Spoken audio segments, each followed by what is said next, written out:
Praise the lord. ప్రభువైన యేసు క్రీస్తు నామములో మీ అందరికీ ఉదయకాలపు శుభాలు తెలియజేయుచున్నాను.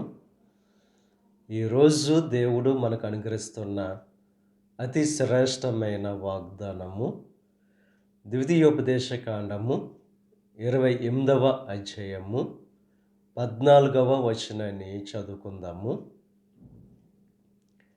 నీవు పైవాడువుగా ఉందువు. అత్యంత శ్రేష్టమైన వాగ్దానం ఈరోజు దేవుడు మనకు అనుగ్రహిస్తున్నారు. ఆయన మనల్ని పైవారిగా ఉంచుతానని చెప్పి వాగ్దానం చేస్తున్నారు. క్రింది స్థితిలో ఉన్న మనం ఉన్నతమైన శ్రేష్టమైన స్థితిని పొందుకోవాలంటే అది దేవుని ద్వారానే సాధ్యం. దేవుని యొక్క కృప లేనిదే మన జీవితాల్లో మనం ఎదగలేము. కనుక ఎల్లప్పుడూ దేవుణ్ణి ఆశ్రయించే వారంగా మనం ఉండాలి. ఎవరైతే దేవుణ్ణి పూజించేవారుగా, ఆరాధించేవారుగా, సేవించేవారుగా ఉంటూ ఆయనను అనుసరించి జీవిస్తారో వారిని దేవుడు పైవారిగా ఉంచేవారుగా ఆయన ఉన్నారు. అదే రీతిగా దేవుని యొక్క ఆజ్ఞలను విని వాటిని గైకొనే వరంగా మనం ఉండాలి. ఎప్పుడైతే ఆ రీతిగా మనం జీవిస్తామో దేవుడు ఉన్నతమైన శ్రేష్టమైన స్థితిని కలుగు చేసేవారుగా ఉన్నారు.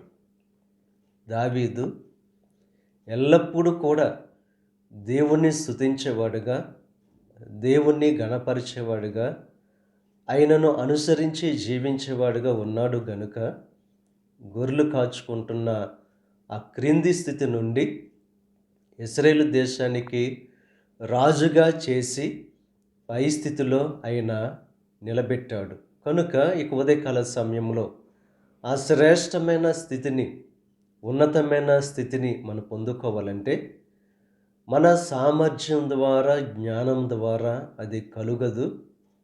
కేవలం దేవుని యొక్క కృప వలన కలుగుతుంది. కనుక ఆయనను సేవించే వరంగా, ఆయనను మహిమపరిచే వరంగా, ఆయనను అనుసరించే వరంగా, ఆయన ఆజ్ఞలను గైకొనే వరంగా మనం ఉండడానికి ప్రయత్నం చేయాలి. యోసేపు జీవితాన్ని మనం పరిశీలన చేసినట్లయితే అన్నలు క్రింది స్థితిలో చూడాలని చెప్పి బానిస కింద అమ్మినప్పుడు దేవుని యొక్క కృప అతనికి తోడుగా ఉంది కనుక దేవుడు యోసేపును పైవాడిగా చేశాడు.